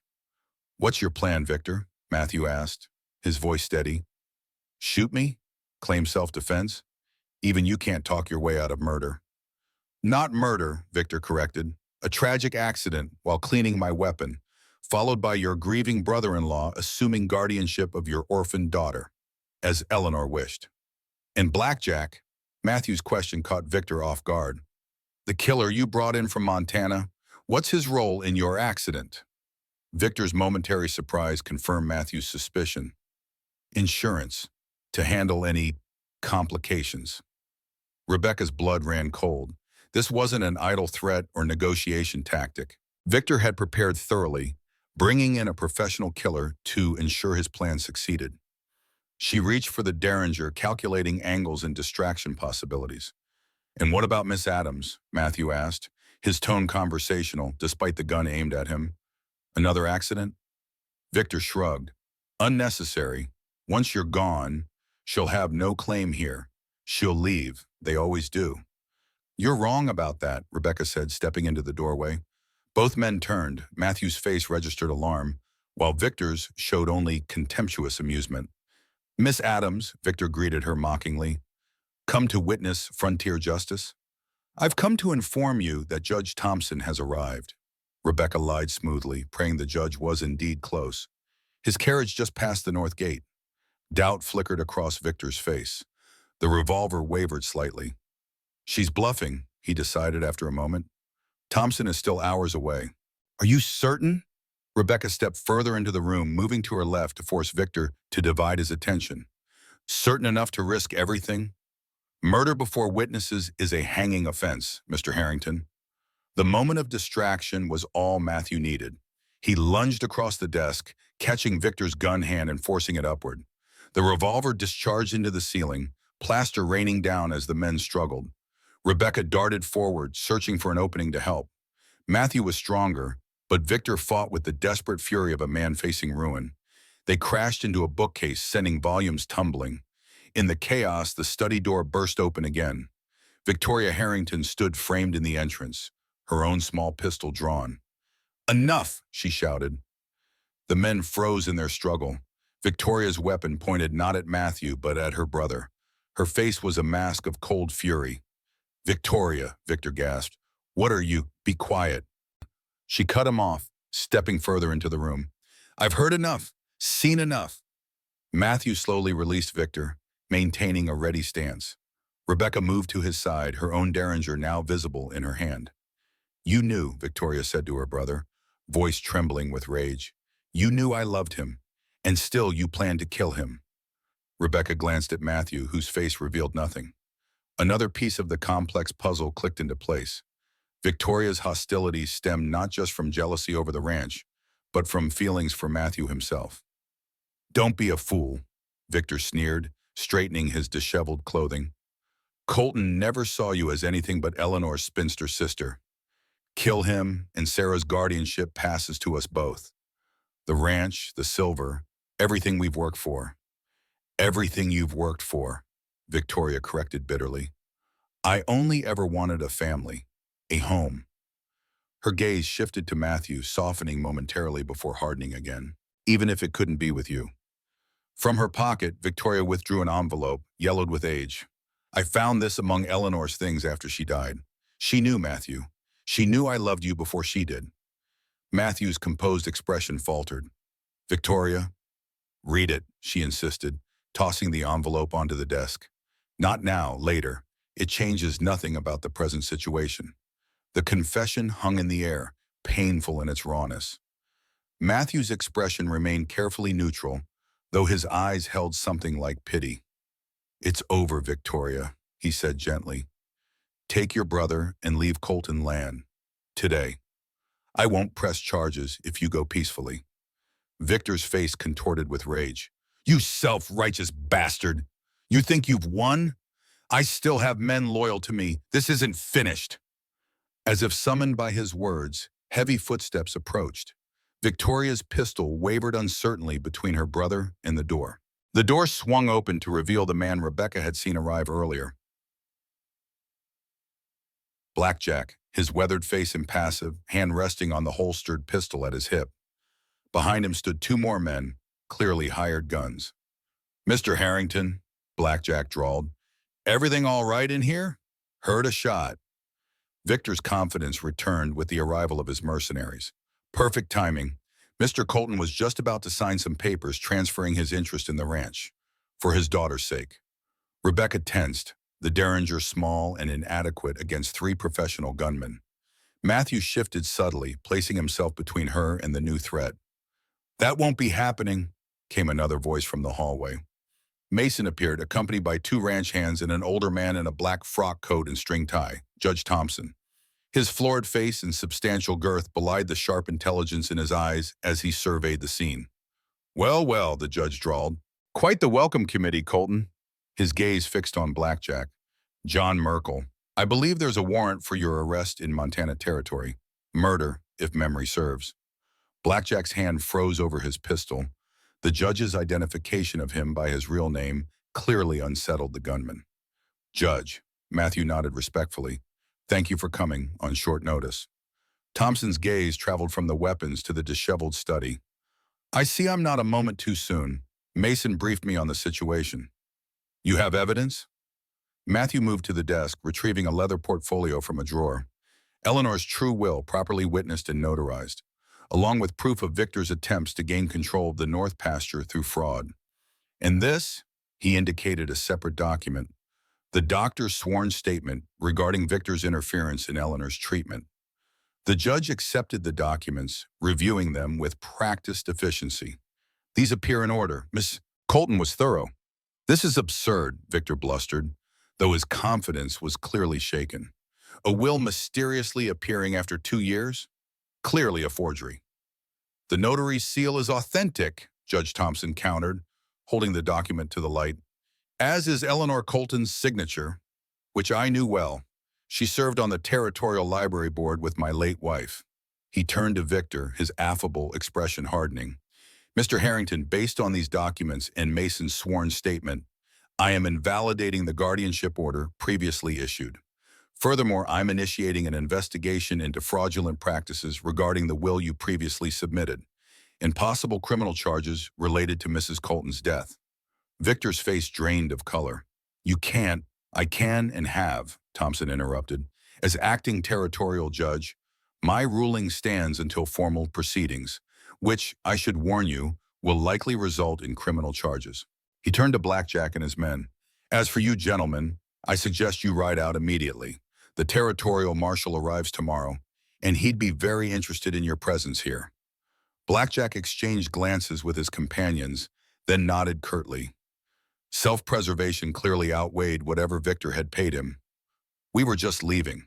The judge turned back to Matthew. "Colton, as Eleanor's true will indicates, guardianship of Sarah and management of the Colton estate returns to you immediately. Any contracts or agreements signed by Mr. Harrington during his period as executor are subject to review and potential nullification." The judge glanced at his pocket watch. "Now I suggest Mr. and Miss Harrington gather their belongings. My deputy will escort them to town for formal statements." As if on cue, a tall man wearing a deputy's badge appeared in the doorway. The authority of law settled over the room like a physical presence, diffusing the last of the violent tension. Victor's shoulders slumped in defeat, though hatred still smoldered in his eyes as he looked at Matthew. "This isn't over, Colton. Not by a long shot." "Yes, it is," Matthew replied calmly. "Whatever happens next, you'll never set foot on this ranch again. Sarah is safe from you. That's all that matters." Mason and the deputy escorted Victor out. Victoria lingered a moment longer, her gaze moving from Matthew to Rebecca, then to the letter on the desk. "I loved him first, you know," she said to Rebecca, her voice hollow. "Since we were children. Eleanor knew. She wrote me before she died, apologizing for stealing him, though she never did. He never saw me that way." Rebecca was struck by the raw pain in the woman's eyes. "I'm sorry." "He'll never love you the way he loved her," Victoria said, a final barb delivered with precision.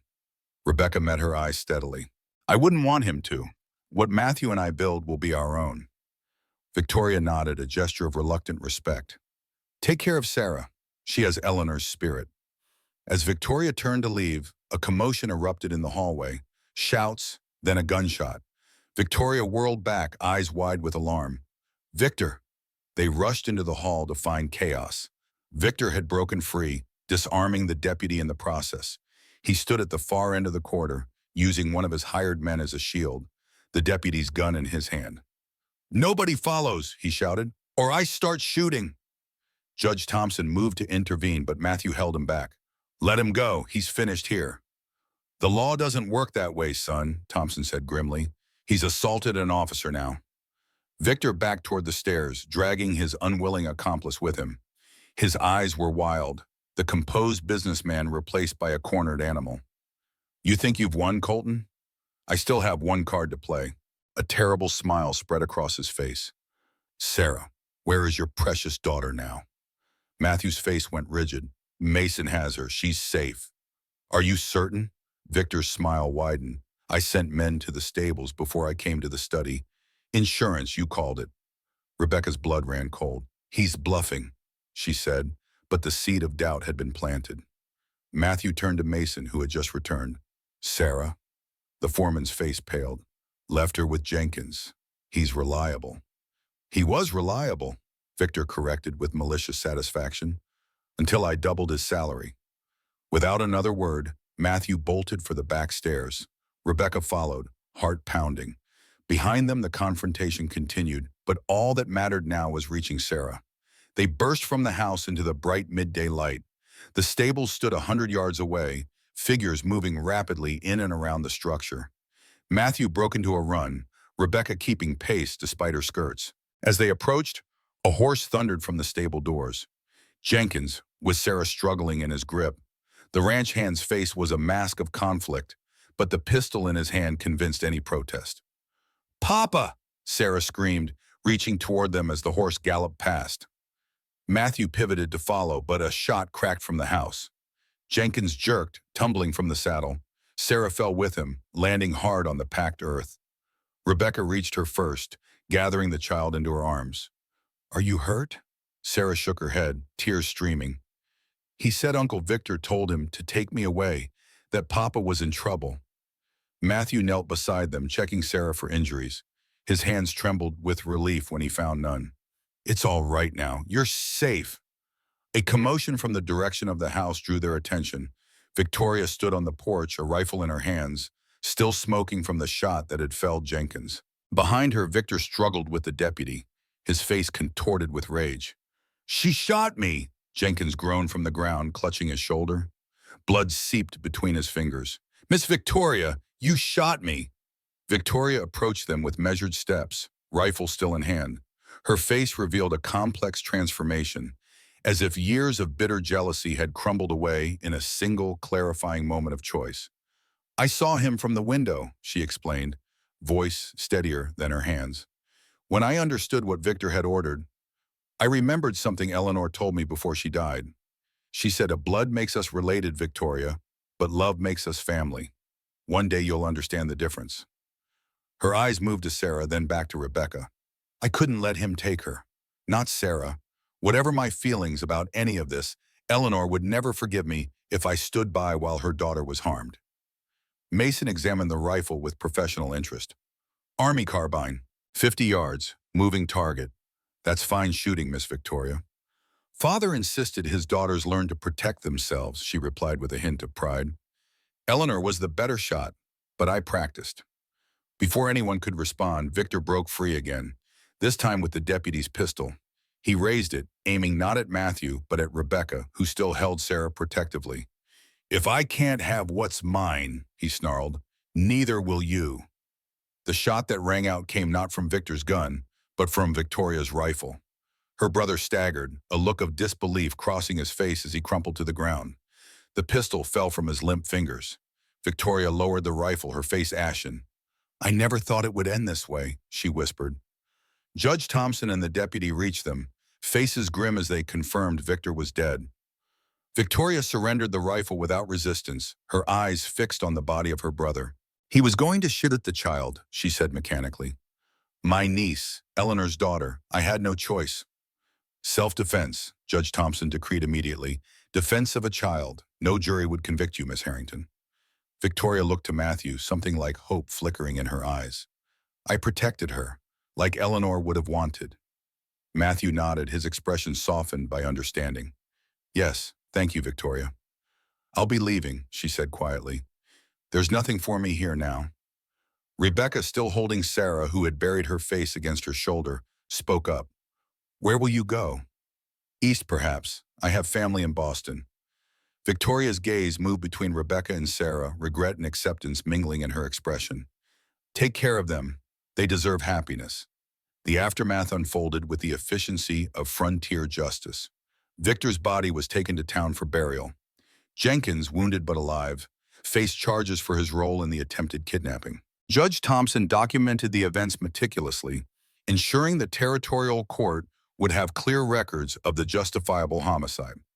Victoria departed that evening, a solitary figure in the carriage that had brought her to Colton Ranch months earlier. Her parting gift to Sarah was a locket containing a miniature portrait of Eleanor, a treasure the child had thought lost when Victor took control of the house. As twilight fell, the ranch gradually settled into uneasy quiet. Sarah, exhausted by the day's events, fell asleep in Rebecca's arms as she read her a story in the library. Matthew found them there, the child peaceful despite the violence she had witnessed. She's resilient, Rebecca whispered, as Matthew gathered his sleeping daughter. Like her father. They put Sarah to bed together, a domestic ritual that felt both new and natural. Afterward, they stood on the porch, watching darkness claim the land that had so nearly been lost. I never opened Victoria's letter, Matthew said after a long silence. Do you want to? He considered, then shook his head. The past is written. Eleanor made her choice, as did Victoria, as did I. His eyes found Rebecca's in the gathering darkness. As have you, I hope. Rebecca thought of her cabin in the woods, the solitary life she had built. It seemed a lifetime ago now. I thought I was content alone, she admitted. I confused survival with living.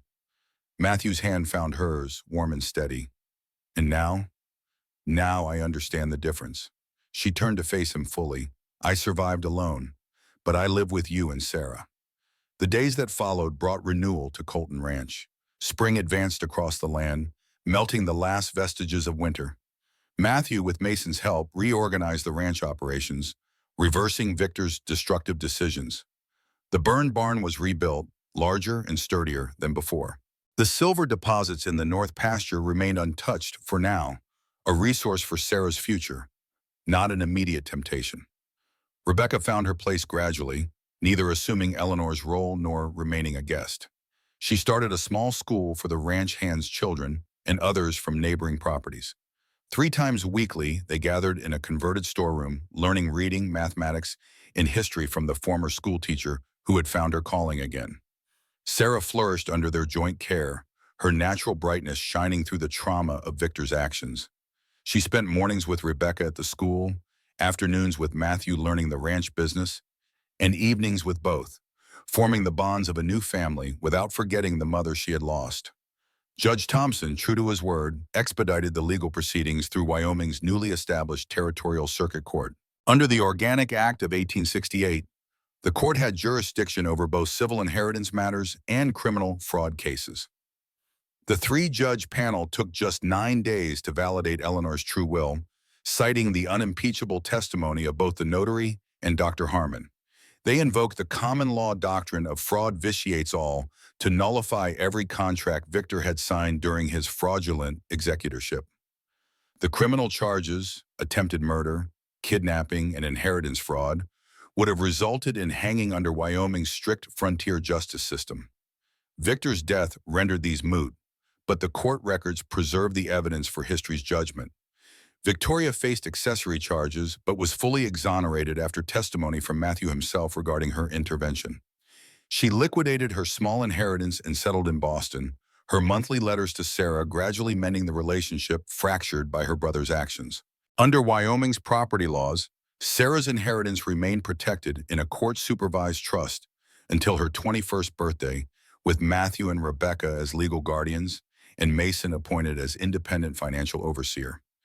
One evening in April, as sunset painted the western sky in shades of gold and crimson, Matthew found Rebecca in Eleanor's garden, replanting the yellow roses Sarah had mentioned. For continuity, she explained, seeing his questioning look. Some traditions should endure. Matthew knelt beside her, heedless of his good trousers against the damp earth.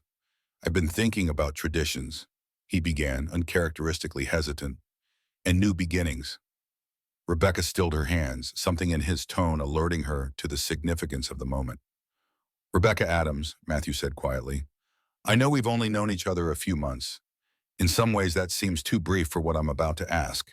In others, it feels like I've known you all my life. From his pocket, he withdrew a small box. Inside lay a ring. Not Eleanor's, but new. A simple gold band set with a single pearl. I'm not asking you to replace what I lost, he continued, his voice steady with conviction, but to build something new. With me. With Sarah. Would you do me the honor of becoming my wife? Rebecca looked at the ring, then at the man offering it. The question wasn't unexpected, yet it still took her breath away. Not from uncertainty, but from the rightness of it. Yes, she answered simply. Yes to all of it. The wedding took place on the first day of May, beneath the oak tree by Eleanor's beloved creek. The apple orchard she had planted provided a backdrop of delicate white blossoms, their fragrance carried on the gentle spring breeze. Rebecca wore a simple dress of ivory silk, not Eleanor's, but commissioned from the dressmaker in town. Her auburn hair was adorned with wildflowers gathered by Sarah that morning. Matthew waited beneath the oak, tall and solemn in his black suit, Mason standing proudly as his best man. The ceremony followed the traditional Wyoming frontier wedding customs of the 1880s, brief, heartfelt, and binding. Judge Thompson presided, lending legal weight to the spiritual covenant. Ranch hands and their families gathered in their Sunday best, alongside neighbors from miles around. Mrs. Guthrie wept openly, declaring it the happiest day since Sarah's birth. When Matthew slid the pearl ring onto Rebecca's finger, he whispered words meant only for her. Not a replacement, a new beginning. Rebecca's heart swelled with a happiness she had thought forever beyond her reach.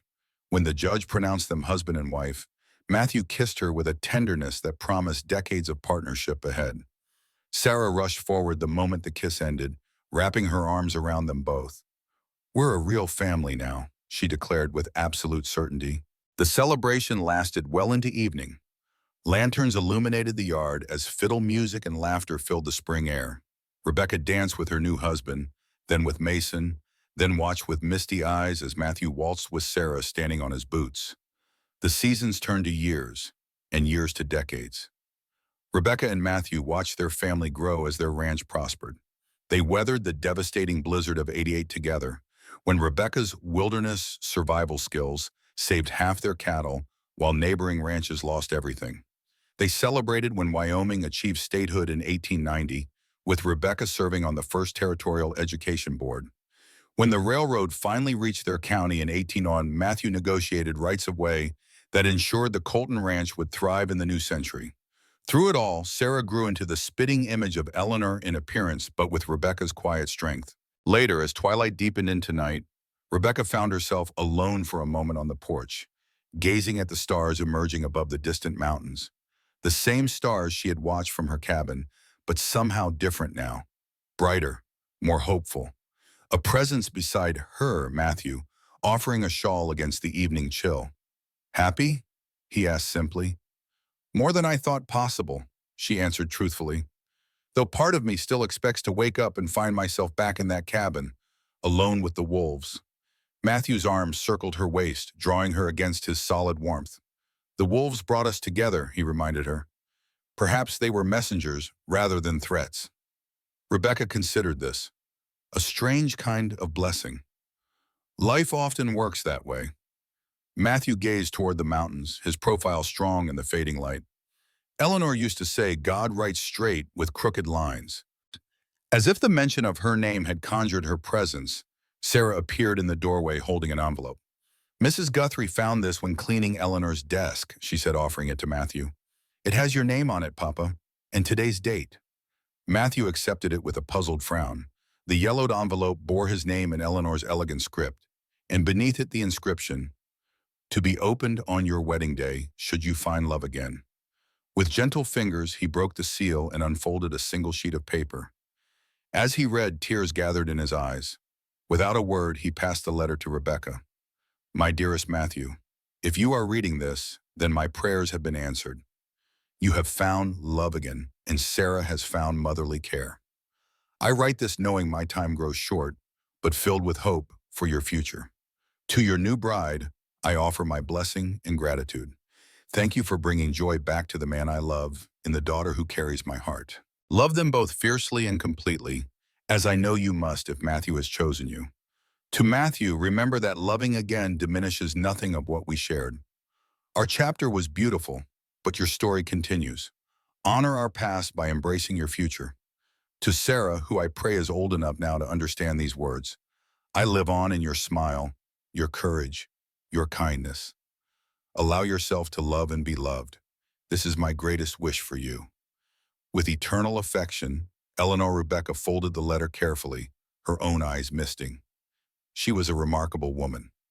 "Yes," Matthew agreed softly, "as are you." Sarah slipped between them, taking each of their hands in hers.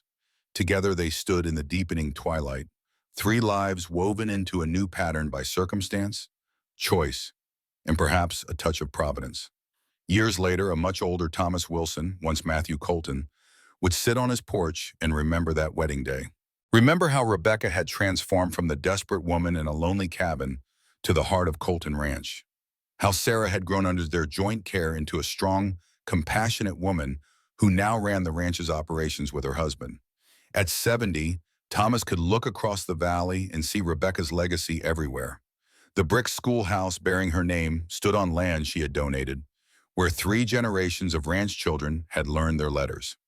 The Adams method of winter cattle management, her innovation combining native grasses with strategic shelter placement, had become standard practice throughout Wyoming. In the Colton Ranch ledgers, still kept in her meticulous handwriting until her final year, she had transformed a cattle operation into a diversified enterprise that sustained 40 families. He recalled their children, 2 sons and a daughter, born in the years after Sarah, all carrying Rebecca's auburn hair and determination. How fiercely Rebecca had insisted they learn both ranching and academics, creating what the governor once called the most educated cattle dynasty in the territory.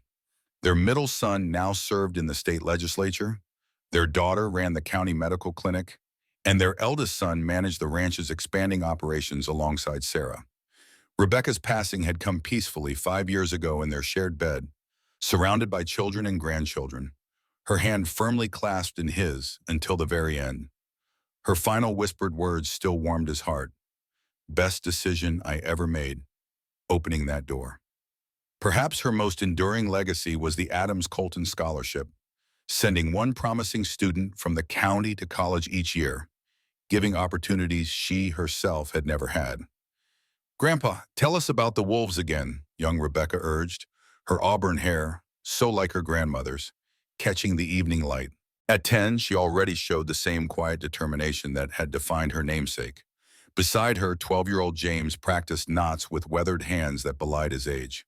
Did Grandma really shoot that outlaw trying to steal her horse?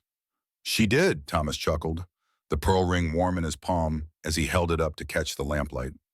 "Your grandmother never fired a shot unless absolutely necessary, but when she did," he whistled softly, "she never missed."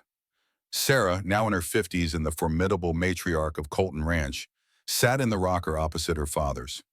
"You always leave out the part where Mother organized that first teachers' association and faced down the county commissioners," she chided gently. "The shooting stories are exciting, but her real courage was in standing up for what mattered." "Your mother had many kinds of courage," Thomas agreed. "That's why this ranch still stands when so many others failed." Little Rebecca placed her small hand over his gnarled one. "I'm going to be a teacher like Grandma," she declared with certainty. "And I'll run the ranch with Aunt Sarah," James added. Thomas smiled, recognizing in their confident plans the best of both Rebecca and himself. Ambition tempered by service, strength guided by compassion. Thomas smiled, his eyes crinkling at corners weathered by decades of Wyoming sun and wind. Well, it was the worst winter anyone could remember. Wolves were howling outside her cabin door. Later that night, as the household settled into sleep, Thomas sat alone on the porch, watching stars emerge over the mountains, the same view he and Rebecca had shared countless evenings. He still felt her absence keenly, but tonight, hearing the children's plans and seeing Sarah's steady leadership, that grief was balanced by profound gratitude. The pearl ring, Rebecca's wedding band, hung from a chain around his neck, warm against his heart. He'd worn it there since her passing. Touching it gently, he smiled at a memory of her final words to him. "Don't waste time missing me, Matthew. There's too much living left for you to do." From the distant hills came the faint howl of wolves, descendants perhaps of those that had driven them together all those decades ago. Thomas listened, not with fear, but appreciation. Life moved in cycles, challenges becoming blessings, endings making way for new beginnings. Tomorrow, the ranch would host the county fair on Colton land, a tradition Rebecca had started 30 years ago. The schoolhouse would welcome new students for the fall term. The Adams-Colton Scholarship Committee would select this year's recipient, and Thomas would be there for all of it, carrying forward the legacy they had built together. The Colton Ranch and its people had weathered storms, both literal and figurative, across 4 decades. They had learned what Rebecca understood that first night, that sometimes salvation comes disguised as danger, that strength often emerges from vulnerability, and that family is built not only through blood, but through brave choices made day after day. Outside, spring wind whispered through pines planted by Rebecca's hand. Inside the grand house she had made into a true home, the memories and values of 3 generations stood as testament to the enduring power of opening one door on a winter night and all the doors that followed.